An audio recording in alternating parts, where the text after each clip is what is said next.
तो बात करते हैं रिच माइंडसेट और पुअर माइंडसेट की। रिच माइंडसेट जो होता है उसकी क्या खासियत है और पुअर माइंडसेट जो है उनकी क्या खासियत होती है। रिच माइंडसेट के जो लोग होते हैं उनका दिमाग हर वक्त जो है ना पीस में होता है, अमन में होता है। वो ज़्यादातर चीज़ों की टेंशन नहीं लेते। उनका मानना ये होता है कि अगर हम चीज़ों की टेंशन लेंगे, हम अपने दिमाग को फजूल कामों में इंगेज कर देंगे, तो फिर जो है तो हम अच्छे तरीके से सोच नहीं सकेंगे और हमारे माइंड में नए आइडियाज़ नहीं आएंगे। जब नए आइडियाज़ नहीं आएंगे तो हम उनको एग्जीक्यूट नहीं कर सकेंगे। पुअर माइंडसेट जो होता है उसका माइंड जो होता है हर वक्त टेंस रहता है। वो हर चीज़ की टेंशन लेने की कोशिश करता है क्योंकि उसका ना कोई गोल सेट होता है और उसको ना ही कोई यानी उसकी लाइफ में कोई अचीवमेंट उसने अपने जहन में रखी होती है। उसको लगता है कि आसपास की ज़िंदगी सब फजूल है, सब ख़राब है, ज़िंदगी अंदर से भी ख़राब है, बाहर से भी उसका माहौल ख़राब है और वो हर वक्त जल्दी में रहता है। रिच माइंडसेट का इंसान जो होता है एज पर ऑब्जर्वेशन वो हमेशा जो है ना टीम वर्क पे बिलीव करता है। वो एक और एक 11 पे बिलीव करता है। उसका ये मानना होता है कि अगर हम एक टीम बनाकर चलेंगे तो हम ज़्यादा बेनिफिट ले सकते हैं किसी पर्टिकुलर एक्टिविटी से, किसी पर्टिकुलर काम से। और अगर कोई भी काम करें तो वो हम कोलैबोरेटिव करें, सब मिल के करें, जिसमें हम लोगों को फ़ायदा हो सके और कम्युनिटी को फ़ायदा हो सके।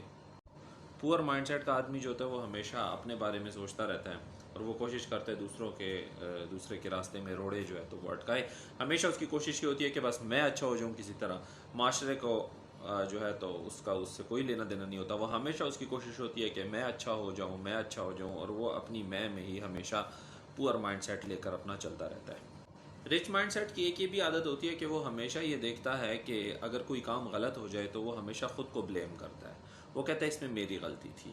वो हमेशा अपनी गलती समझ कर उस काम को दोबारा से बहुत अच्छे तरीके से करने की कोशिश करता है और वो ट्राई अगेन के ऊपर जो है तो वो कोशिश करता है और वो उस काम को, जो काम उससे रह गया होता है, उसको दोबारा से फाइट करके अच्छे तरीके से करके अपनी गलती को मान के उसको अच्छे तरीके से करने की कोशिश करता है।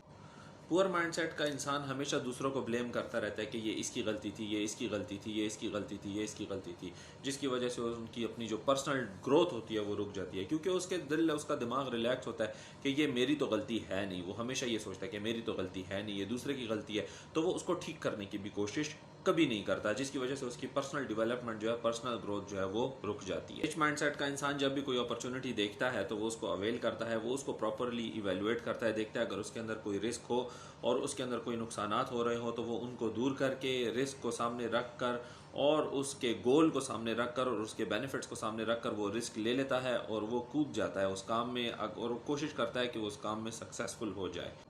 पुअर माइंडसेट का इंसान जो होता है वो नेगेटिव चीज़ों को अपने ऊपर इतना हावी कर लेता है कि कोई भी नई आने वाली अपॉर्चुनिटी में उसने अपना माइंड बनाया होता है कि ये काम तो हो ही नहीं सकता, ये तो कोई कर ही नहीं सकता, और वो अपने माइंड के ऊपर नेगेटिव चीज़ों को इतना हावी कर चुका होता है कि वो रिस्क टेकिंग की तरफ तो आता ही नहीं है। वो कहता है कि जो भी हो जाए वो फ्री में हो जाए, मेरा 1 रुपया भी ना लगे, मेरा टाइम भी ना लगे, मेरी फिजिकल कोई कंट्रीब्यूशन है तो वो भी ना हो, बस जो है तो जो भी काम वो करना चाहता है वो समझता है कि मैं बस सोचूं और वो खुद ही हो जाए विदाउट एनी कॉस्ट।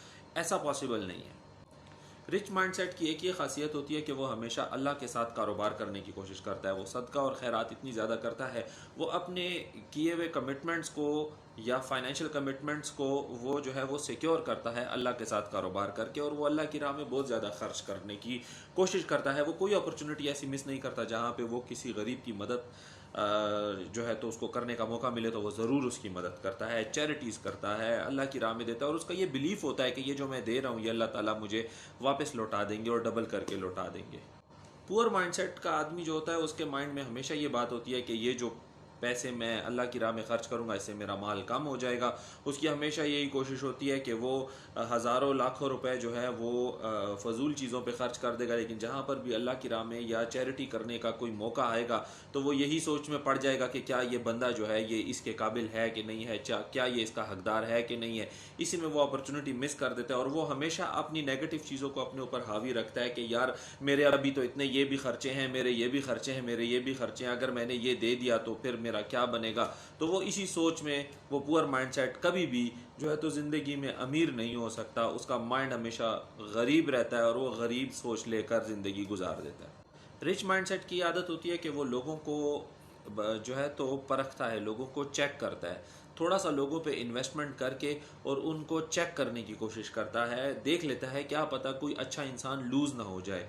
वो लोगों को चेक करके फिर डिसीजन लेते हैं। रिच माइंडसेट के इंसान को ये बात पता होती है कि ये बंदा काम का और ये बंदा काम का नहीं है, और वो हर किसी को बुरा नहीं समझता। वो अच्छे लोगों की अच्छाई को कैश करता है और बुरे लोगों की बुराई से बचने की कोशिश करता है। पुअर माइंडसेट की आदत होती है, पुअर माइंडसेट को ये लगता है कि मैं बिल्कुल परफेक्ट हूं, मैं बिल्कुल ठीक हूं और बाकी सारी दुनिया चोर है, सारी दुनिया चोर है। वो कभी किसी की शक्ल पे एतराज करेगा, कभी किसी के बोलने पे एतराज करेगा, कभी किसी के मोटापे पे एतराज करेगा, कभी किसी चीज पे एतराज करेगा, कभी किसी चीज पे एतराज करेगा। वो खुद को कभी भी आईने में नहीं उतारेगा कि उसके अपने अंदर कितने ऐब है। वो हमेशा दूसरों के ऐब देखता रहेगा, दूसरों को चोर समझता रहेगा, और इसी तरह वो हमेशा अपना पुअर माइंडसेट लेकर जिंदगी गुजार देता है।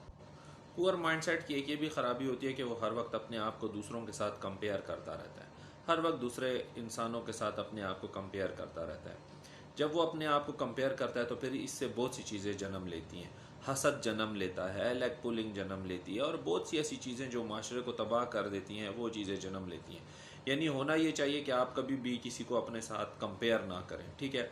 अगर हर इंसान एक जैसा होता तो अल्लाह ताला सबकी शक्लें एक जैसी बना देते, सबकी आंखें एक जैसे बना देते। इस दुनिया में हर इंसान दूसरे इंसान से मुख्तलिफ है, तो इसका मतलब यह है कि हर इंसान का टैलेंट दूसरे इंसान से मुख्तलिफ है, ठीक है। अगर एक बंदा अपनी फील्ड में सक्सेसफुल है तो आप ये देखिए कि क्या आप अपनी फील्ड में सक्सेसफुल हैं कि नहीं हैं। अगर कोई अपनी फील्ड में सक्सेसफुल है तो उससे इंस्पायर होइए, ना कि आप उससे हसद करें और आप उसकी लेग पुलिंग स्टार्ट कर दें। वो ये आप इसलिए कर रहे होते हैं क्योंकि आप अपने आप को नालायक शो करना चाह रहे होते हैं सबके सामने। अब सबको चाहिए कि वो अपनी कैटेगरी डिफाइन करें, क्या वो रिच माइंडसेट के लोग हैं या पुअर माइंडसेट के लोग हैं।